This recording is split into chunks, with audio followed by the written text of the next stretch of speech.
How y'all doing? How y'all doing? This is Alvin with Trying Success here on the Old Fashioned Health Network. Good health inside and out. Listen, y'all, I have an amazing guest on the show who I just told him earlier. I've been trying to get him on my show for a while, but the man is so busy and popular, you know, as you will see the reason why. If you looked at his Instagram and all the other social media stuff that he has, you're very busy, Trey, and I appreciate you, man, being on the show so very much, man. Thank you. Yes, sir, man. I appreciate you for giving me the opportunity and the chance. So before we get started into this conversation of all these questions and feedback you're going to give us on your positive motivation, your views on things, tell people a little bit about yourself, where you're from, who you are, and what do you do? Yeah, so I'm from St. Augustine, Florida, born and raised. Grew up as an athlete playing football, and, you know, that was my path and my way, and that's what I, strive to accomplish and achieve is making it to the pros. And so now, you know, I had the opportunity to play football at the University of New Hampshire, to where I then, you know, became an employee of the university, got my master's degree in adolescent development, did my undergrad in human development family studies, and transitioned from football to motivational speaking, keynote speaking, and just working with the youth, you know, using my degree as an adolescent development specialist, just working with the youth and using my motivation to inspire them and to, you know, be that person that I thought that I needed when I was, you know, that teenage, and just, you know, being that person. And that's what I strive to be and do in this world.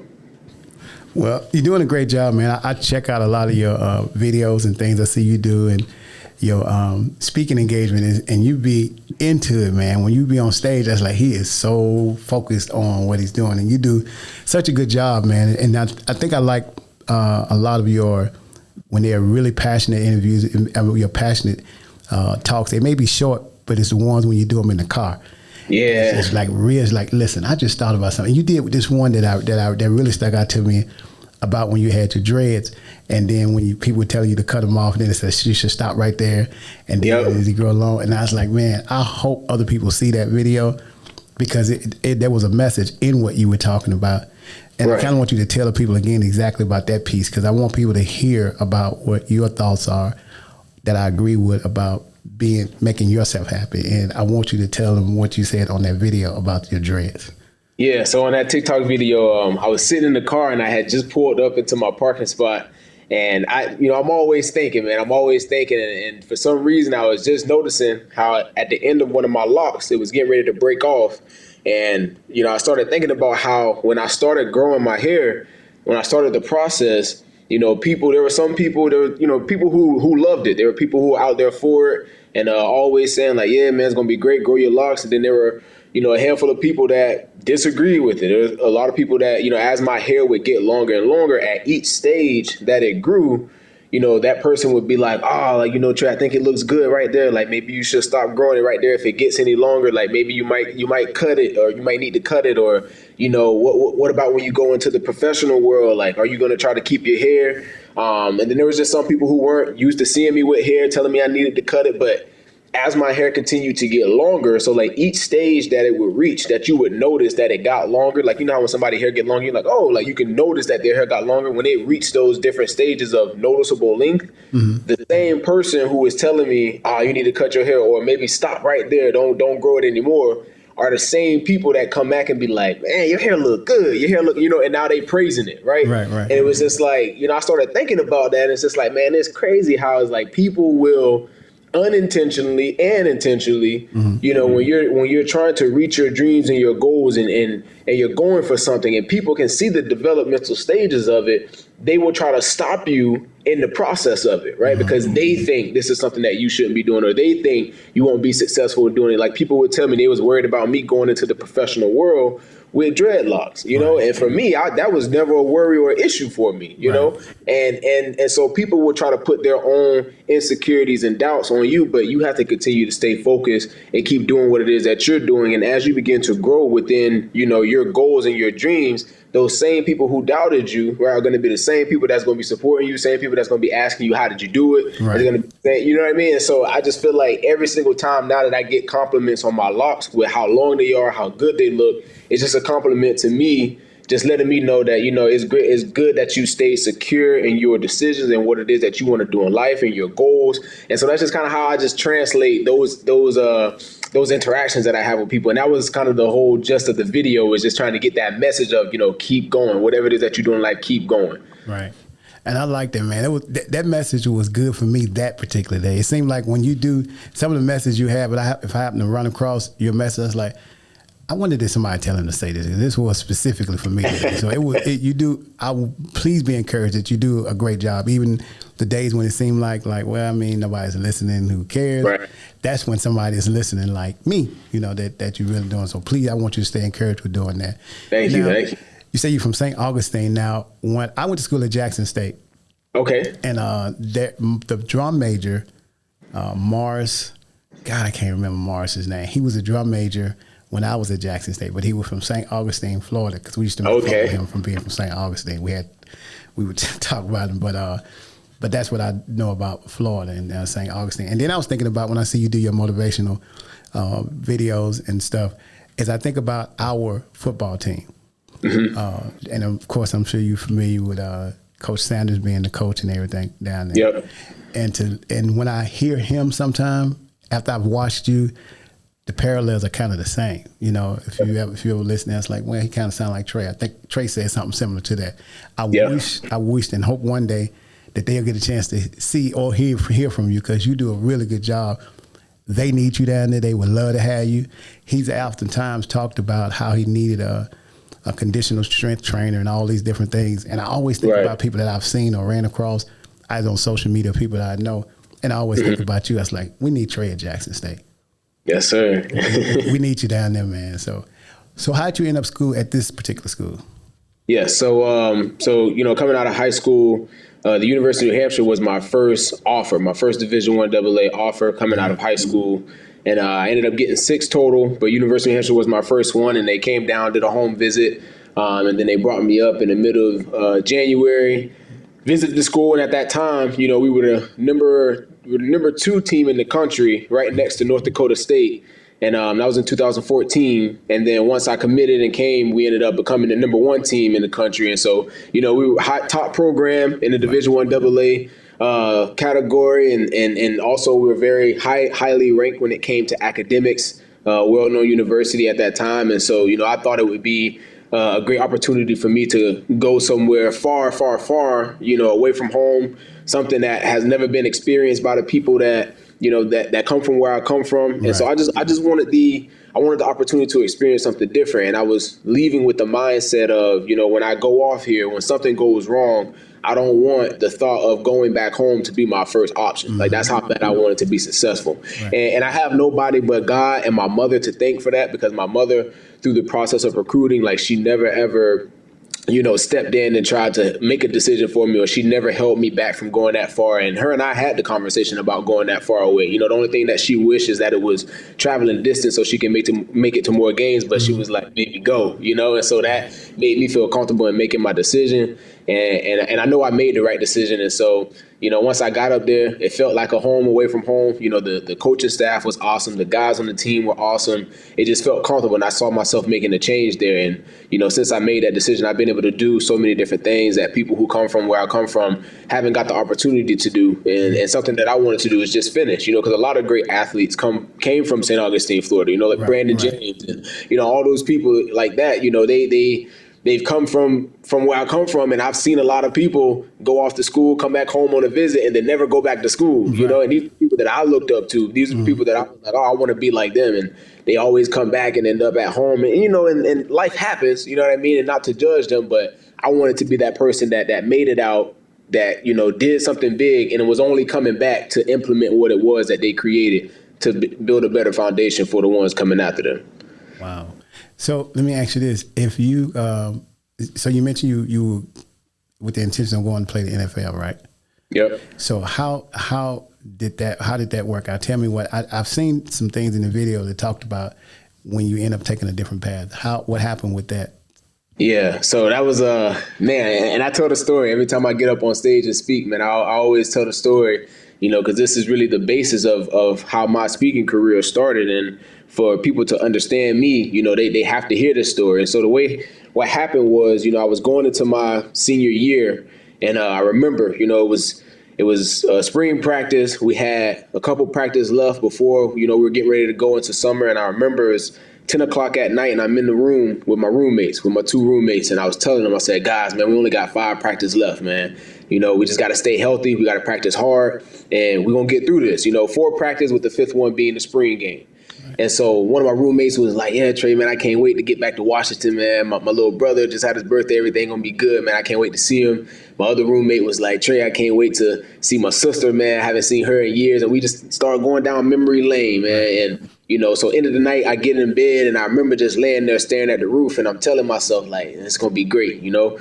And I roll over to my side, get ready, you know, I turn the light off, and the voice in my head just said, you know, Trey, are you ready to accomplish these dreams and these goals? Like, you getting ready to go into your senior year? Like, you know, there's been a few scouts at practice and stuff. Like, this is it, man. Like, you almost there. You're the first 2-time team captain in University of New Hampshire's history. You're the strongest athlete pound for pound in University of New Hampshire's history. You got all these records. You're the poster boy. You know what I mean? Like, you on top right now. Like, you really ready for this? I'm like, yeah, no problem, you know. I say my prayers. I go to sleep, wake up the next morning, 5 a.m., make my way down to the training room. I get dressed, get ready for practice. We get outside, and we're in the middle of a scrimmage right now. And, you know, as a running back, first 2-time team captain, you know, defense was kicking our butts at this moment in this time, right? We couldn't get a first down. We couldn't get out of the red zone. We couldn't catch a pass. And they were talking trash. You know what I mean? Like, defense was bringing the juice this day. Like, I don't know what it was, but they were on fire.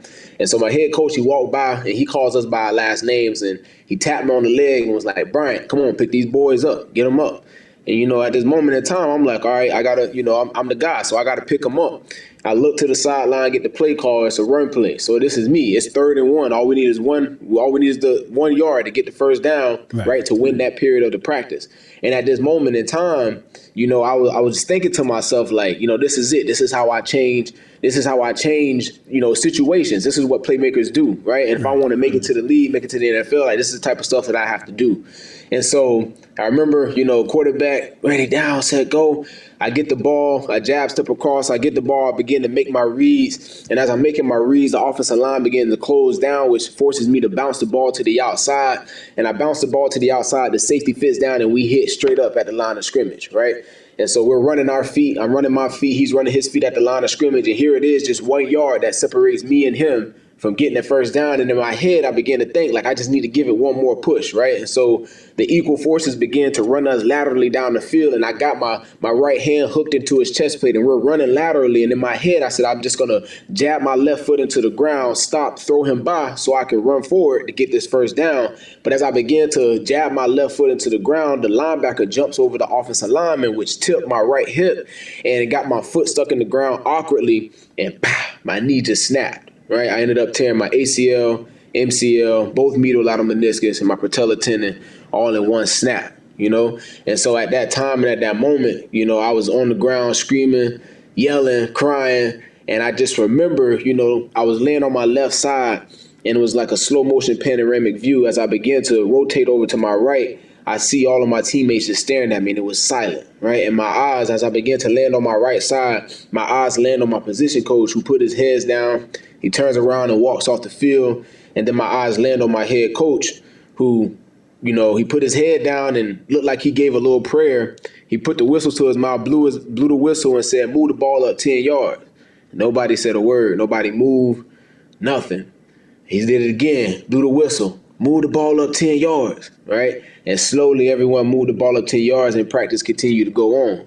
And so as I'm laying there on the field, I began to just look at the sky as the trainers began to run over to me, and, you know, they're talking and stuff, but all my vision is blurry, and the sound is just starting to fade out, and I'm just talking to God, and I'm just like, why me? Why, you know, I was so close to my dreams, my goals. Here it is, like, getting ready to try to at least showcase my talent to the NFL coaches or CFL coaches or arena, whatever professional league was going to give me the opportunity to play the game that I love, right? This was my moment in time, but, you know, obviously this is all change, and why me? And so that's where my life changed, man. That's where the path of where I'm at now, that's where it all started. You know what I mean? And at least for me, that's where I realized that's where, you know, God had a different path for me to travel. And so when it comes to the NFL, man, when it comes to football, you know, I just feel like I experienced so much on the football field, and I gave so much as an athlete was so dedicated to the game on and off the field, to the point to where it just felt like, why me, man? I've done everything right. I've treated everyone right. I made sacrifices when it comes to doing the right things on and off the field. I've set these records here at the university. I've come all the way up from Florida to really just make an impact here on this campus. Everybody loved me. I was this, I was that. I've accomplished this, I've accomplished that. I've held guys accountable for their actions. I've done everything the right way. But why me? Why am I the one who decided to give it one more push, one more drive, right? To make an impact, a change, and had to be the one to now be, down and out on the field, crying, holding his knee, and loses his whole senior year, right? And that's where I began to lose hope. I began to give up my whole, purpose of trying to make it to the league, because, making it to the league for me was to be able to change the financial situation for my family. Growing up in a single parent home, we lived paycheck to paycheck, and we weren't broke. We made things work. You know what I mean? We had a good life, but right. I felt like we could have had better. You know what I'm saying? And so I put that on my shoulder to try to really make a financial change for my family, and not only just for my family, but to also one day help impact my community. And at that moment, I felt like I wasn't going to be able to do that, and I just turned it around. I had to continue to believe and trust in God and what it was that He created me to do, and I had to get out of that mindset of trying to just limit myself to being a football player, and get out of that dream of, the NFL is the only way you're going to be able to make it and be successful, right? Because growing up in Florida, we live, we breathe, sleep, eat, bleed football. That's all it is there, right? And so everybody grow up thinking that you got to make it to the NFL or whatever sport it is you play, whatever sport it is, you got to make it in that sport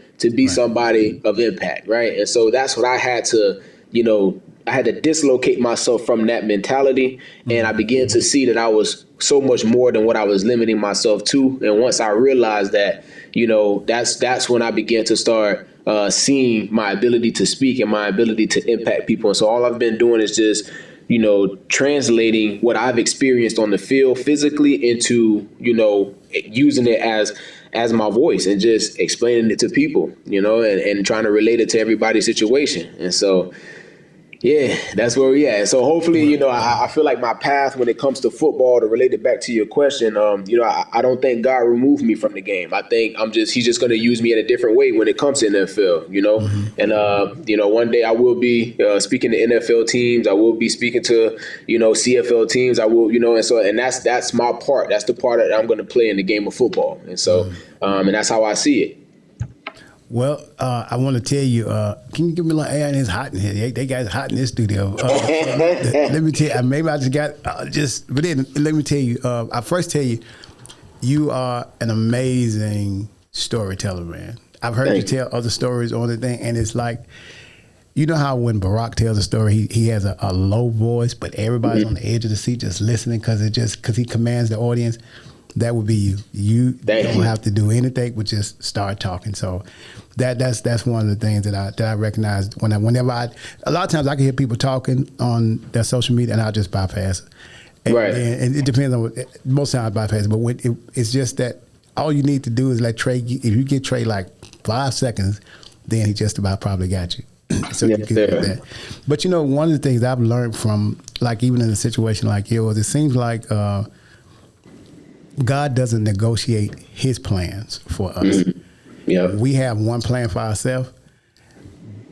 And for me, it could have been me playing professional football or professional baseball, because I was good at both. Baseball specifically, I'm really good at that.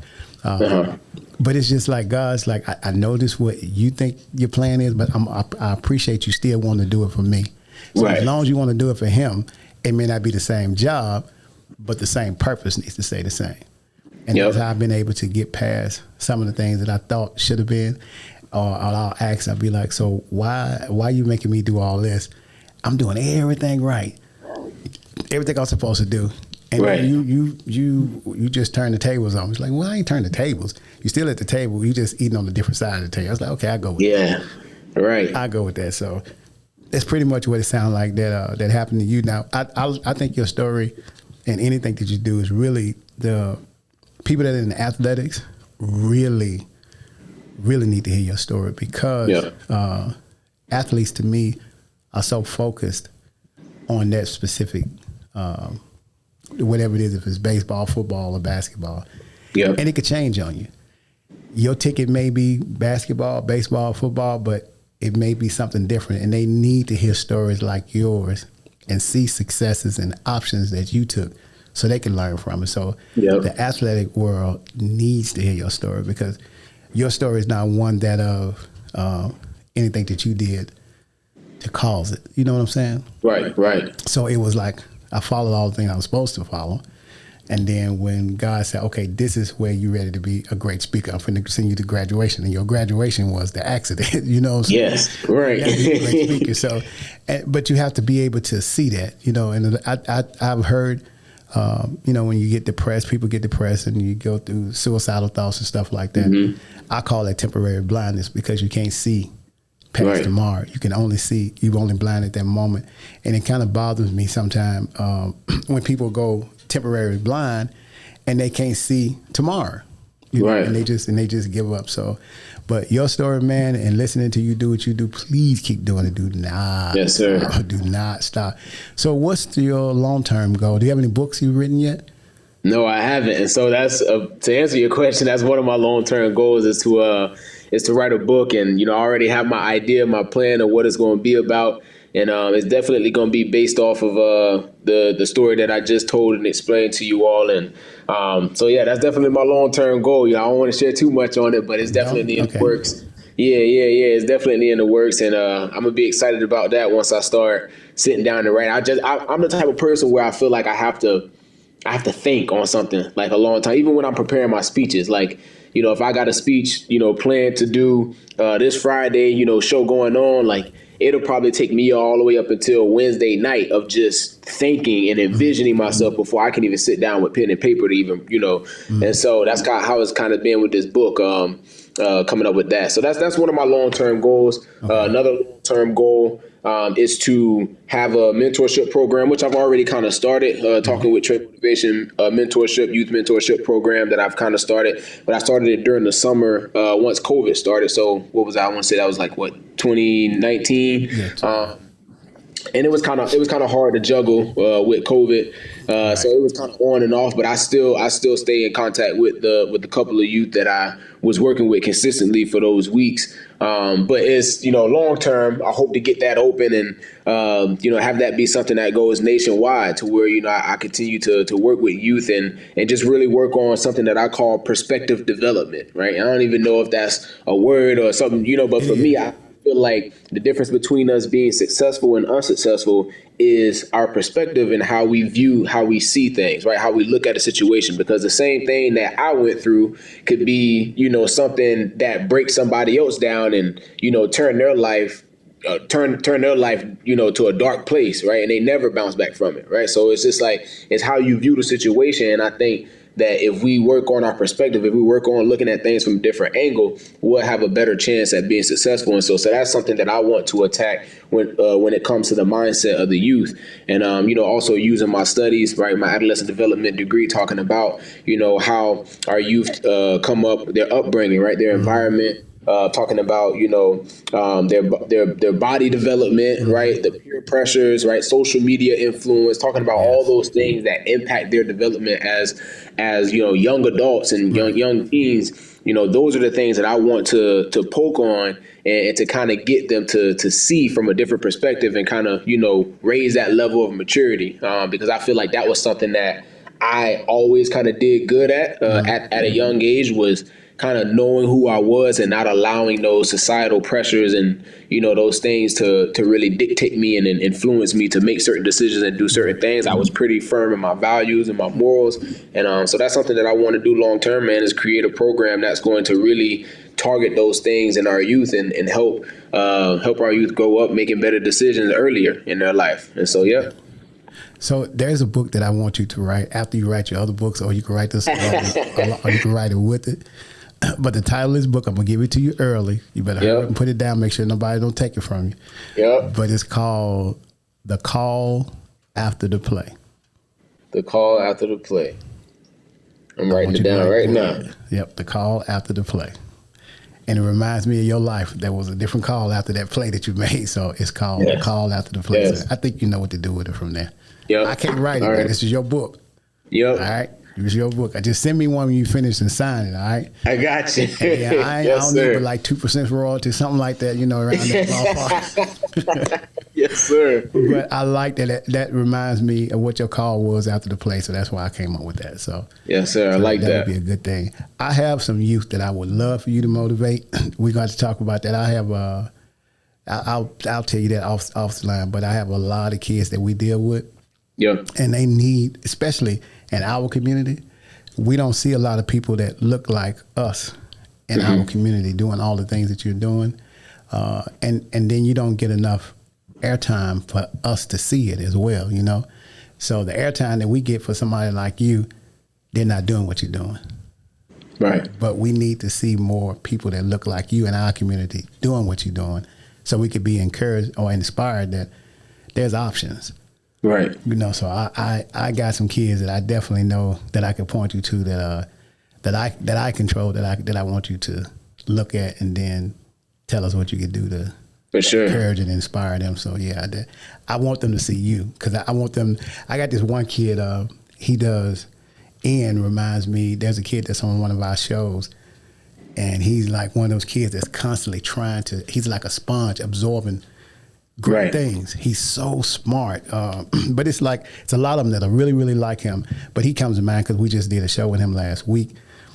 So long story short, I produce a kids cooking and talk show. So that's what that particular thing is. But then there's some other stuff. But anyway, this particular kid and the young lady that was on the show with him are so smart. And to get a chance to have somebody like you that they can be exposed to just nurtures the better part of them. You see what I'm saying? So Right. Yeah. Yep. We need you in our community bad. Really. For sure, man. Please. That's what I'm here for. That's what God called me to do. Man. So, all right, man. Tell people how they can get in contact with you, or if they want to call you to come speak for them or whatever. What would they need to do? For sure, man. So as far as getting, or, social media, right? As far as social media, to start off with, Instagram, TikTok are both at Talking with Trey. You can find me at Talking with Trey, or you can just simply search my name, Trevon Bryant. And as far as contacting me for speaking gigs, you can either, because I know a lot of people like to talk through social media, so you can DM me through social media, through Instagram. It seems like TikTok don't necessarily have that messaging component anymore. But if you message me on Instagram, just make sure that in your original message, you just state what it is that you're contacting for, so I know to, make that a priority to look at that message at least. Right. Sometimes I get some crazy messages, so I try to filter through them. So make sure you clearly state what it is that we're trying to do, so I know that it's business. And then as far as email wise, you can contact me at my Gmail at treyD04@gmail.com. So that's TREYD04 D04@gmail.com. And that's my Gmail account email that I've been using for contact as of now. So, that's how you can get in contact with me. Follow me on Facebook at Trevon Bryant. If you're a Facebook user, on Twitter as well. I'm not really active on Twitter, but same thing on Twitter, Talking with Trey, Trevon Bryant, and then my YouTube account as well is at Talking with Trey. You can also follow me on there as well. Well, I appreciate you, man. I'm gonna make sure that they when they see you with my kids, I'll make sure that people probably want to definitely talk to you, because I vetted enough watching what you do to know it's like, yeah, this is a good man for the kids to watch and listen to, because they're being encouraged. Now, I don't know about your cooking skills, because I've been seeing some of those too. No, Trey. You good now. I'm not saying you can't cook now. I ain't say that. Now. Yeah, I ain't no masterpiece now, but yeah, no, I mean, got a little something. Yeah, he played up his food. That's like, Trey, that's not played it up right. I mean, it's just not really looking too appealing. But I mean, don't do me like that, boss man. It's good though. So don't pay me no attention, because I'm vegan, right? So I eat really funny. So don't pay. I'm just messing with you, man. But I appreciate you. Man. I keep it clean. I keep it healthy, man. I do it for the body, for the health. So yeah. Man, I appreciate you so much for being on the show. Thank you so much, man. Y'all make sure y'all share, follow, and like. And anytime, Trey, you want to be on the show, you know how to reach me now. Yes, sir. Let me know when you get ready to write this book, whichever one is the one that we talked about, whatever you got going on, there's an announcement going on. If there's anything big you got going on that you need people to see or hear, just let us know, and we'll do whatever we can to expose it, because I like what you're doing. Just always shoot me something. It's like, listen, here's an announcement. Let y'all know Trey is doing this. All right. Totally, man. I appreciate it. Man, thank you so much, man. Have a great week. Try to make sure you stay cool, because it's hot out there. Oh, yes, it is. Yes, sir. All right, bye-bye.